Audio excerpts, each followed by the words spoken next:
All right.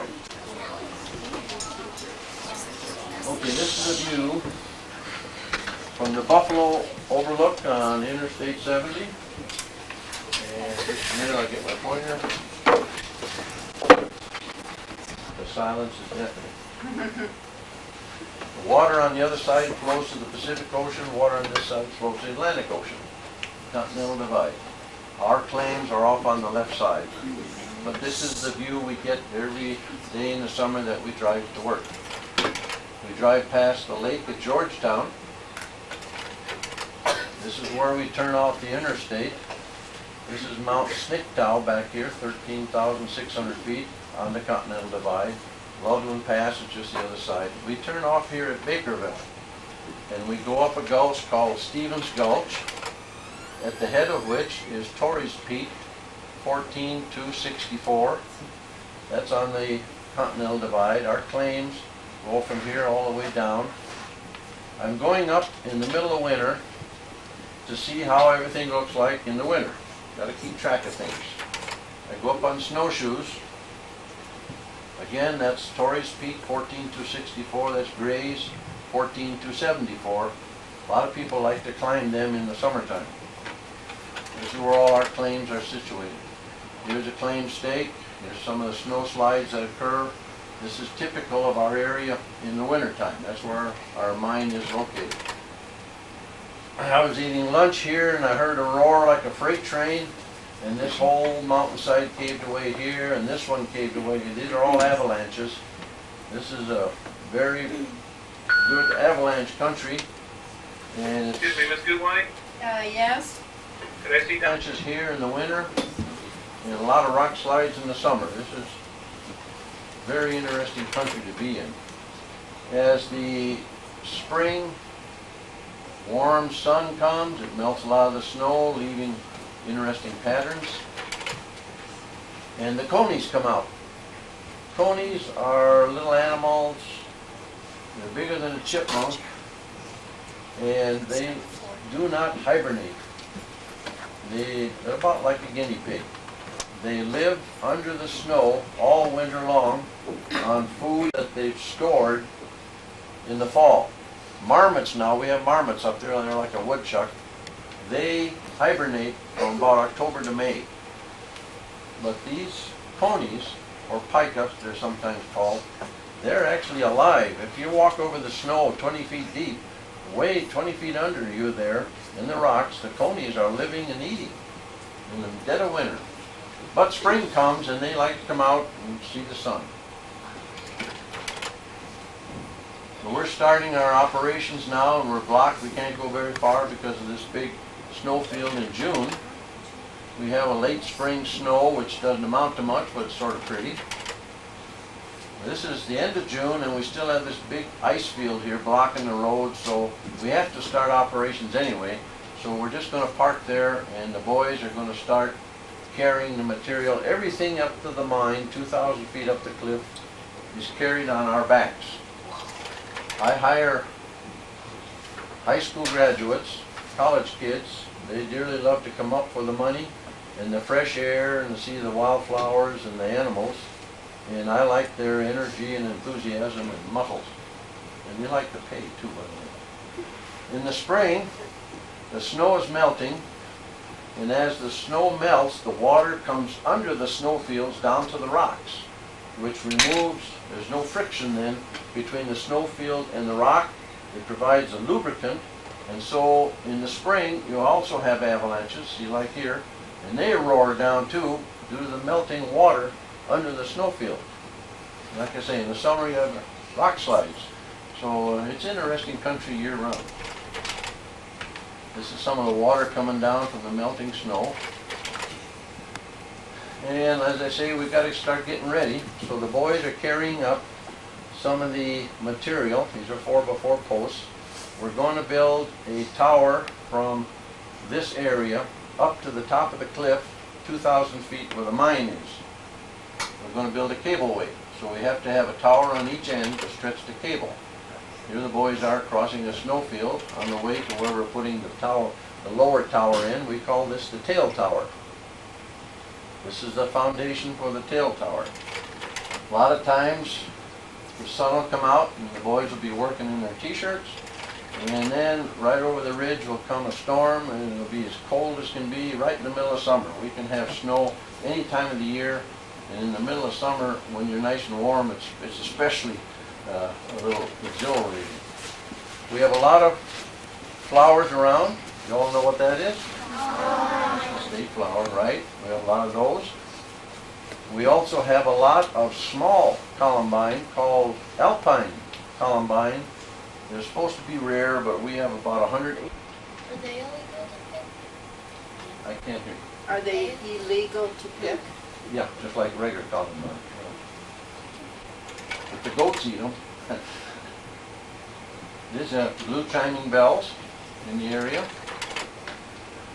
These are forget-me-nots. I have quarters there for scale. The forget-me-not, and they dearly love to eat this, especially this wild clover. They really grow fat on this. They like this. It's time to repair the road. The winter always results in some rock slides. We get to the mine and we have to dig it out. If we didn't dig it out, it wouldn't melt year-round. So we have to dig it out to get busy and might get the silver out of there. And also that we have to repair the buildings. Now I said the marmots hibernate. And about May they wake up. They've been sleeping all winter. They're hungry. They categorize everything up here into two categories, rock and edible. If it isn't rock, they eat it. Well, they dearly down below. Isn't that an area look like from the air? This is our silver triangle. It has 4 million ounces of silver in there, and it's up to us to get it out. This is where the people park to climb, graze, and tories, and they park all over the road, a lot of times block the road, so it's getting more and more difficult to get past there, to get up our road to do some work. Again, our silver triangle, 4 million ounces of silver here. Our mine is right there, you can't hardly see it, and that's the way we want to keep it. We don't want to be noticed by anybody. This is a geology map, which means nothing to you except that the 2 red lines are all locations of where the rich silver ore is in our area. Well, it's time to repair the roof, and we decided to put a metal roof on so the marmots wouldn't eat it, and also protect it from avalanches a little better. This is our bunkhouse. We're trying to find a place for the top tower, which we call the head tower.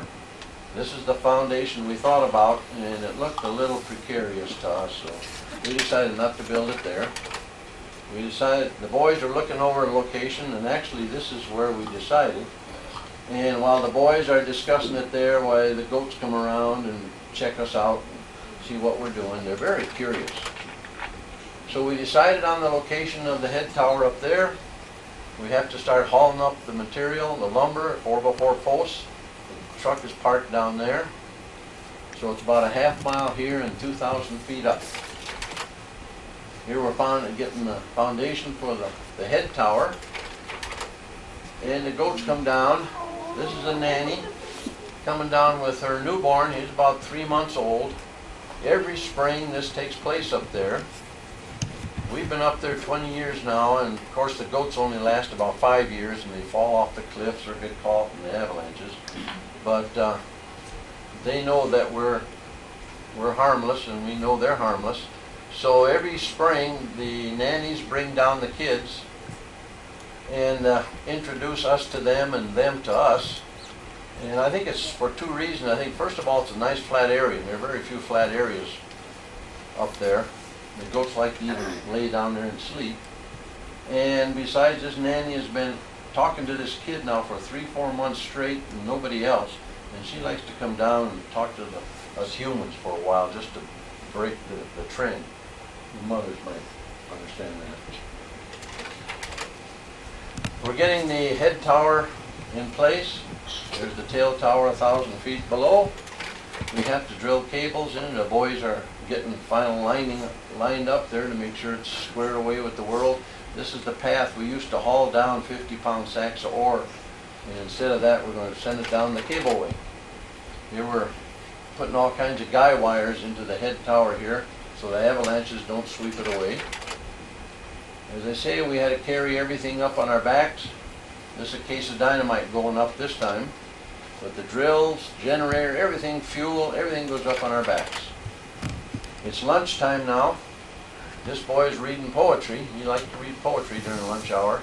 We have a metal roof on the bunkhouse now, and the metal roof absorbs the heat of the sun, and so by noon it's nice and warm, and this boy likes to take a nap on the nice warm metal roof. And the goat up there, he says, well, if it's lunchtime and nap time, I'll nap too. Actually, this is where I eat lunch, on the trail near the mine. And a lot of times the goats will come down and come up close to me and lay down and go to sleep. It's sort of comforting to know that they don't fear us, and of course we don't fear them. And wildlife, what we can do to help them, can we put out mineral blocks or salt blocks like they do for cattle and sometimes deer? And they say no, leave them alone. There's about 20 goats in the area here, and that's all the area can sustain. If you bring more goats in, why they'll just starve to death. This is all that area can hold up. So we don't do anything. We don't try to feed them or put out mineral blocks or anything. And they're thriving. They thoroughly enjoy it. See that one kid there, he's sound asleep and the nanny's about to go to sleep. It's sort of neat. Some people say, do you pet them? They will tolerate, because they know we're not going to hurt them, they will tolerate you touching them, but they don't enjoy it like a cat or a dog. They really don't enjoy it, but they will tolerate it. Their hair, their coat is very coarse, as it would have to be up here in this environment. We have the cable in now from the bottom tower up to the top tower. This is all silver plume granite. As the granite pushed up and cooled, it formed cracks, which we call fissures. It's in these cracks that the silver solution came up and precipitated out. And so these are all fissure veins in these cracks, and that's what you look for. We have the cable. Here's the bottom tower, the tail tower, and that's the head tower up there. This is a close-up of the head tower. There's the bunkhouse. We have all kinds of structures up there. As you can see, they blend into the environment, and the mine's there. And we try hard not to have it so people can see us there. We just soon not be noticed. Here's the first bag, 50-pound bag of ore, going down the cableway down to the tail tower. It's heading down. Down at the bottom we have one of the boys ready to receive the bag. You see it right there, heading towards the ore bin. He gets it down there, unhooks it, drops it in the ore bin, and we go back up and send another 50-pound bag down. These are the marmots. These are what hibernate from, say, November to May. And this year we actually had 3. And so we're going to have a good crop of marmots this summer. There's 8 of them.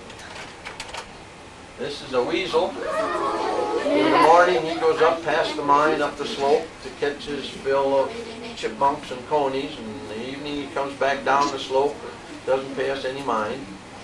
In the winter when I snowshoe up there, he can come up within 6 feet of me, and he'll be pure white.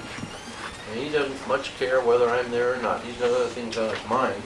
What he's after is food, and he'd like to eat a ptarmigan. These are like grouse. In the winter they're pure white. In the summer they are mottled like this and blend with the rocks. And they're very tame.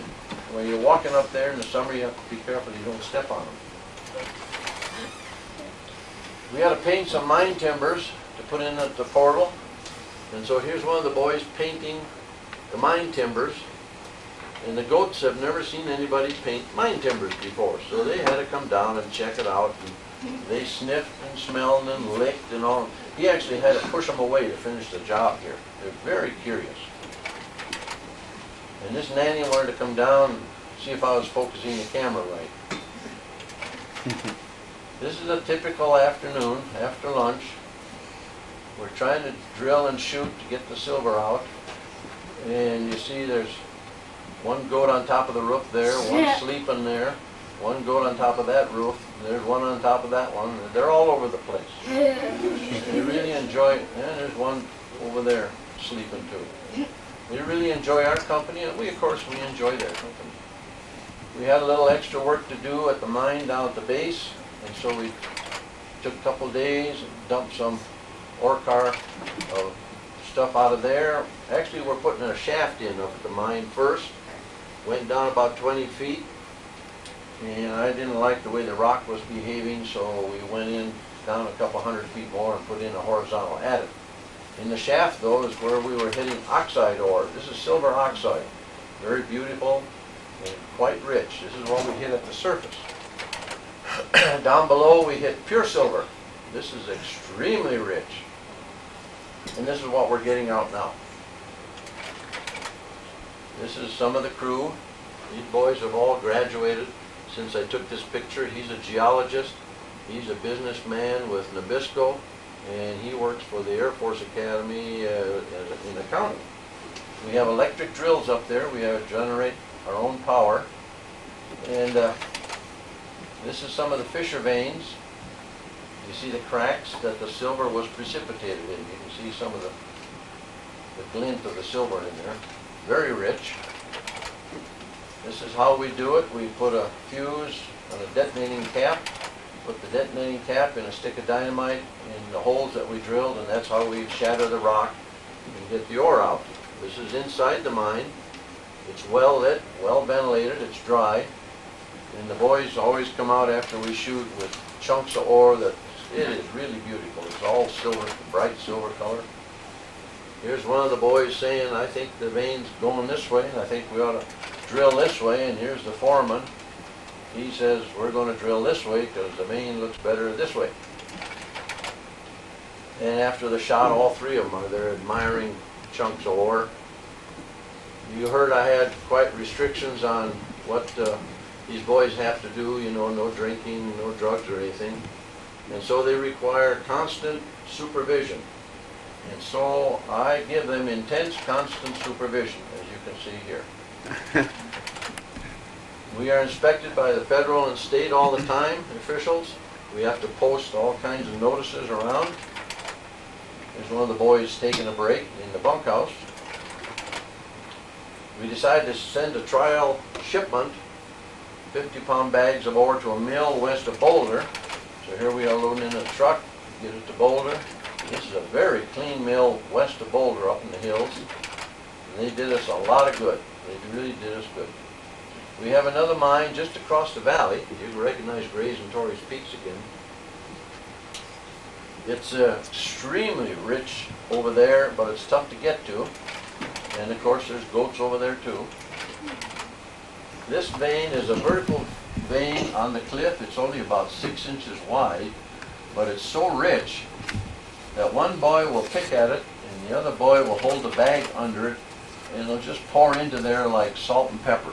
It's just beautiful. Extremely rich, but too tough to get to.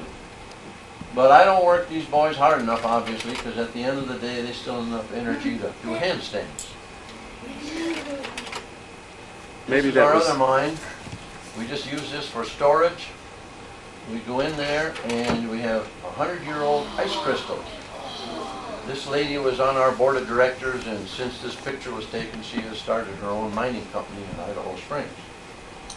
These ice crystals are about the size of your hand. Whoa! They're 100 years old, and they're just beautiful in there.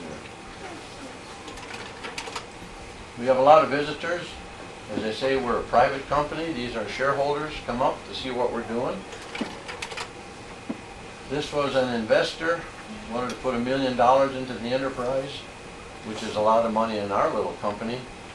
He couldn't even walk up to the lower tower, the tail tower. He didn't have the strength, so he came back, read some reports, and within a year after this he was dead from leukemia. So I guess my message is, I don't care how much money you have, if you haven't got your health right, it really isn't worth much. My son came up from Phoenix. He likes to come up, see what we're doing, and of course the goats have to come down and check him out. This is a state mine inspector. Like I say, the states and the feds are all checking out to make sure that we comply with all rules and regulations. We're highly regulated. This lady is from the U.S. Forest Service in Idaho Springs to make sure we're complying with all the rules. And we got a clean bill of health from both of them. This is the president of our local trade association, the Clear Creek County Metal Mining Association. And he brought another miner up just to check us out. Well, it's time to get back to work, if we can get back to work. The mine is over here, and we've got to get there. This boy's got a piece of drill steel, and he wants to put in a new piece of drill steel in the drill. Here's one goat sleeping on top. Here's some more just blocking his path. You actually have to sort of push them away. They don't much care. This is one of the level spots in the whole mountain, and they like it. So you just sort of have to push them out of your way, gently, of course. Well, it's fall. This is one of the early snows of the season. I'm about through with the presentation.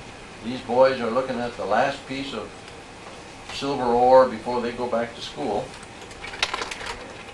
This is actually how we make a lot of our money.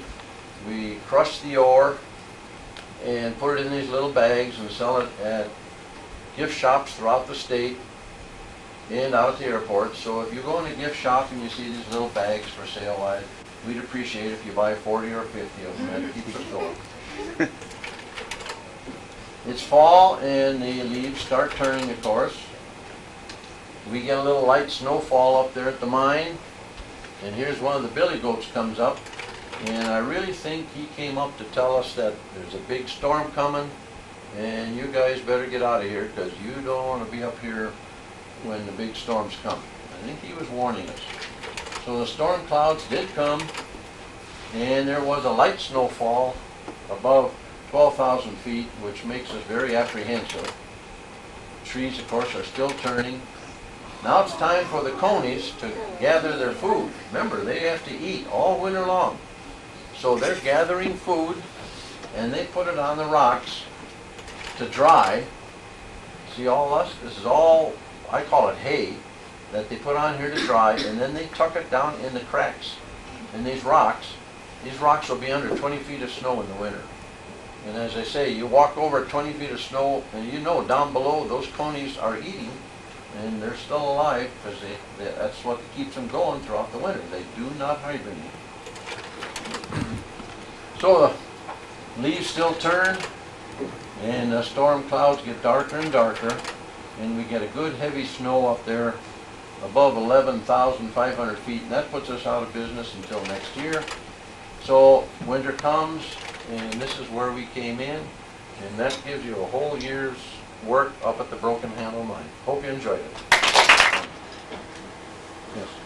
How did you get like the silver and stuff out of it? We drill holes on the vein about 3 feet deep. We load dynamite in there, touch off the dynamite, it blasts the rock out, and then we just haul it out and down the cable.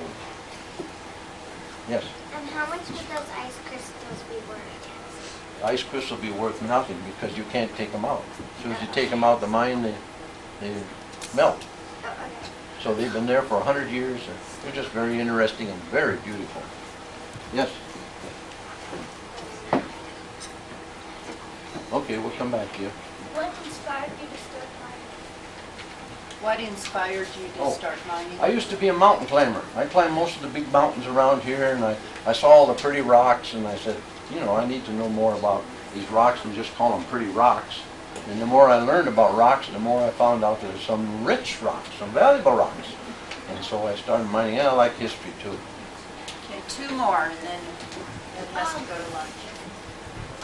Are you still doing the company? Are you still working? Are you still working? This particular mine, we aren't going to work this summer because the price of silver is so low, it doesn't pay.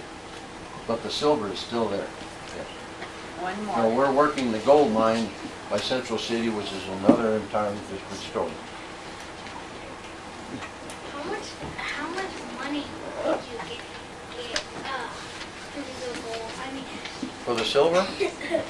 Silver is $5 an ounce now, In that one area, we have 4 million ounces of silver available. So you multiply 4 million ounces of silver by $5 an ounce. 20 minutes. That's right. Very good. Yeah. When you, I don't know. Did you guys say? when you, blow up the dynamite, doesn't the silver, go into little pieces?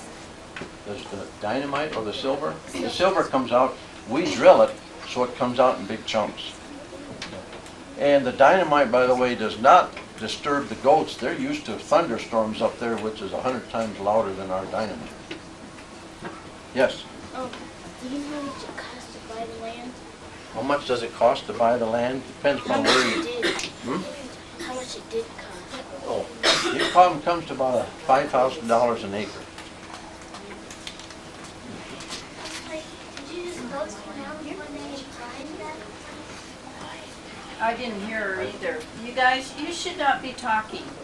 A little louder, please. Did you just go to the mountains one day and find the, mine? Did Find you the just- mine? Yeah, did you Oh, we just- prospected for years and years. Actually, we hired a geologist who knew what he was doing, and he surveyed that whole basin. He made an intensive survey and mapped the whole basin, and he's the one that actually found this for us. When in doubt, turn to professional help. Thank you, appreciate it.